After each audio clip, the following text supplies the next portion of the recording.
Hi, we're the Roxborough and you're watching Canadian Beats. Hey guys, it's Britney and I'm here with the Roxborough. How are you guys? Good, how are you doing?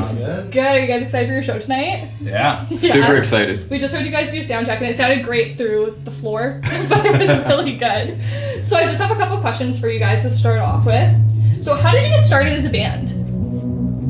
Well, a few of us were jamming for a while before, and we were playing covers, doing the typical kind of thing that bands start off doing, and eventually kind of found a sound, started writing more and more originals, and eventually, came up with some great tunes that we recorded an EP for, and really happy with. Okay, so what kind of covers did you guys do?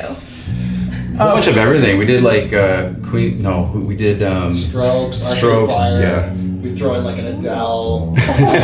Arctic Monkeys. Arctic Monkeys. Yeah. Wow. Black Keys. Foo Fighters. So who inspires your music and sounds, considering you guys did so many different covers? I think we all came from different kind of backgrounds musically, that we all like different things, but like we all share certain bands, Foo Fighters, Queens of the Stone Age for sure, bands that we all love, and then despite our different kind of backgrounds, we kind of found a way that for our sounds to merge together in the songs that we write, and I think that's kind of reflected in the record, where you kind of hear a little bit of all of us in the songs that we write, and it's made kind of the songwriting process a lot easier, that we just kind of jive together and get these songs out nicely. So with playing so many different historic venues, what inspiration draws you with that? For me, it was like this venue was the one I really wanted to push. I mean, so many huge bands played in this venue, and when I moved to Toronto like 16 years ago, I used to come always on Tuesdays, and I'd be like, I gotta play this venue at one point in my career, and tonight's the night, and I'm super excited for it. So, and the other venues around the city too, it's just like, you know, they've been around for a while, they have history, like just the history of the bands that have played there is, for me, is a huge inspiration, just to say, I at one point played, like we played the Opera House, and it was like Metallica played there, like, you know what I mean, like just bands that I really like, and it's an honor to play on those same stages. No, that's awesome. What about you guys? Yeah, Opera House for sure was awesome, because like 10 years before I saw Death from Above there, and they're an awesome Toronto band, so that was pretty cool to share the same stage and just get to experience that. No, that's great. So with all the inspiration, you guys have talked about a little bit about your EP, so you guys released that back in May, and I was looking at your artwork behind your EP album, and it's really interesting. So who did that? Where did you get it from? It's actually from my cousin. She goes to OCAD, and she's been in the city for like 2 years, and Abby, and you can check her out on her Facebook, she actually designed, and I gave her an idea. We wanted the city, like a city feel, but with like, she did a few other projects. I saw like some of her birds, and I love them, and I said, well, why don't we do something with like crows or something like that?